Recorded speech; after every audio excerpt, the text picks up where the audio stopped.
Hey, I have a very, very special guest coming on the show today who's going to educate us and elevate us on what we should do and what we must do in our community in order to have a happy holiday, but more so a happy day each and every day.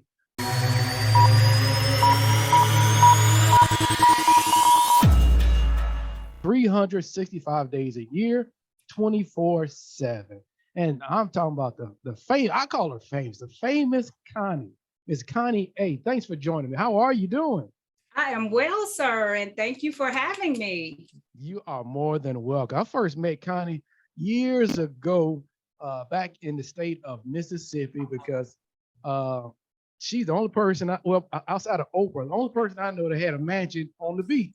And so now she's migrated to small town of Louisiana, Monroe, to help us out. But Connie, what's going on in your world? In my world, I'm just a hustler out here trying to get it. That's right. That's my everyday. And that's what it's all about. Hustling never stops. Some people look at it in different fashion, different form, but ultimately, hustling is take care of self, family, and the community. And I've been observing your work for a period of time. As I mentioned, not only in the state of Louisiana, but when I first met you in through my family member, friends of yours, I met you way back many, many years ago in Mississippi along the beach line, Biloxi, Gulfport, and all that. First, I had the opportunity to meet you and find out, hey, this is a great, great person. And whoever knew, 5+ years or so, you end up helping our community out here in Monroe. But Connie, I want to talk about, where do you hail from? I know you originally hail out of Chicago. Give me a little bit of background on you and where you are today. Of course, born and raised in Chicago and West Side, like I said, matriculated that the school system there. I left home at 18, attended the Jackson State University. Shout out to JSU. That's over there with Dion. That was before Dion, but that's prime time. That's the home of prime time. Yes. Yes. And from there, I went back home for a very brief period, started working for several different companies, trying to still find out who I wanted to be when I grew up. Ultimately received a master's degree in human service administration, left again, moved back to Mississippi, which is where I was when we met. Mm-hmm. And after Hurricane Katrina, kind of threw darts, came to Monroe. And while here, I attended the University of Louisiana at Monroe to get this counseling degree. And here I am. Well, we definitely thank you. We want to really dig a little bit deeper about counseling as a profession, but more so counseling as being a provider for different social, economic environments. Now, when we say counseling, understand that you are, tell us, what is an LPC? What is that? So an LPC is a licensed professional counselor. We license with the Louisiana Board of Examiners, and I'm also a supervisor, which means I train up and coming PLPCs, provisionally licensed professional counselors. Okay. So yeah, because I remember when once again, I got to go back to the ridge when I first met you. You were in management then. You were at a local retail outlet. So management is nothing new for you, and you're also a mother. And so management is definitely nothing new for you. You've only transferred that skill set to where you are today. So it prepared you early on in life. And I can only imagine I'm from Chicago too, but you being from the West Side, you really had to maneuver in some tight situations. And so I understand. Absolutely. I'm going to give you that because, hey, it's all Chicago to me. Well, thank you there. I appreciate that. But hey, we're going to talk about mental health. Some people say mental health, mental illness. I'm not at a stage where I can distinguish between the two. So if I will, we want to title this, Mental Health is a Positive Asset. So if you can share with us, is there a difference between mental health / mental illness? Absolutely. I want to start with mental illness first. Sure. Mental illness is a diagnosable yet treatable disorder. That means that you are unable to function at normal capacity in your everyday or your day-to-day activities. Mental health, on the other hand, means that you are capable of functioning, which means you don't miss work day-to-day activities are okay. However, your state of mind is still supposed to be a little bit more clear. Okay. Okay. Okay. You want me to clean it up some more? Well, if you will, because I'm still somewhat, I grasp what you're sharing with me and I appreciate it. Well, we really want to know, what does mental health look like? Because right before the Zoom, as I mentioned earlier to the individuals that's listening and watching, I met you years ago, but I was kind of nervous to send you an invite because you're such a big professional. Now I didn't know if you were going to be able to join in or not, and I really don't know where that nervousness came from. So, what does mental health look like from a very granular setting or idea? Okay. And so I'm going to say kudos for the kudos, but I'm real laid back, down to earth, right? Mental health means taking care of yourself. That means that you get up, you perform daily activities, combing your hair, making a presentation, not for other people, but for yourself, right? It means doing those things that you enjoy, personal time, taking a time away from work, away from children if need be, away from family, sometimes away from friends. But it also includes adding those people as part of your lifestyle, right? When we're not taking care of ourselves, we run the risk of trickling over into the mental illness side. So mental health looks like you are doing what you need to do to preserve your emotional, your spiritual, and your physical self.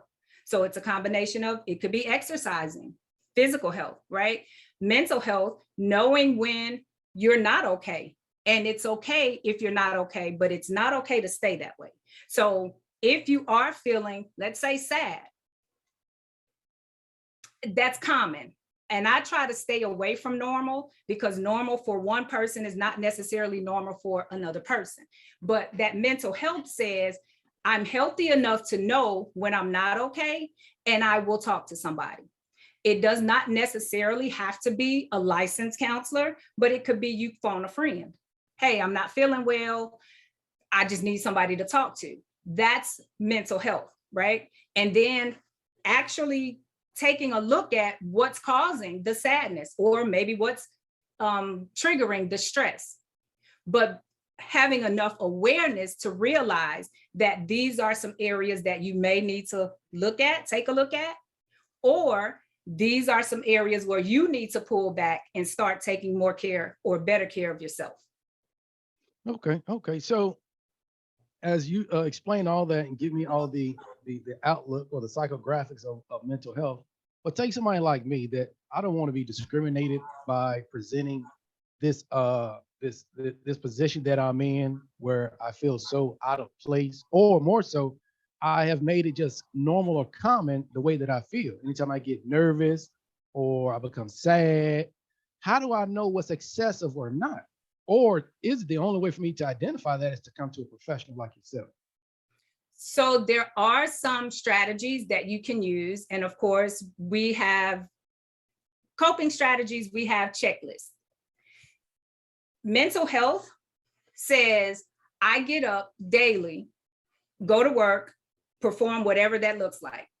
But if it gets to a point where I'm not even getting up out of bed, I'm not going to work, which means I'm risking losing my job.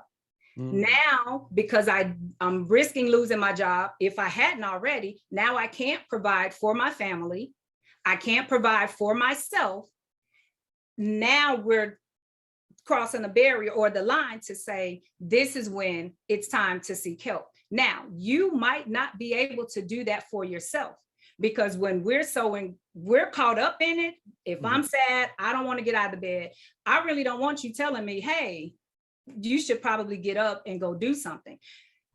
If I'm the one in the bed, I'm definitely not saying to myself, hey, get up and go do something. So it takes the people around you to also be able to identify these patterns. So if they know that you typically get up, go to work every day, you clean shaven, hair comb, all of that, making money, providing for your family, but then all of a sudden, or gradually, because I think that's where we miss the mark. Gradually, you start sleeping more. Gradually, you start missing more days off work. Gradually, you're coming outside not clean shaven or just kind of raggedy. Gradually, you're not taking care of your kids. Over time, that gradual progression is that it leads to this progressed state to where now it's like, oh, wait a minute. Unfortunately, people will see that, oh, that's just how Brian is, right? They're seeing the signs or some of the symptoms.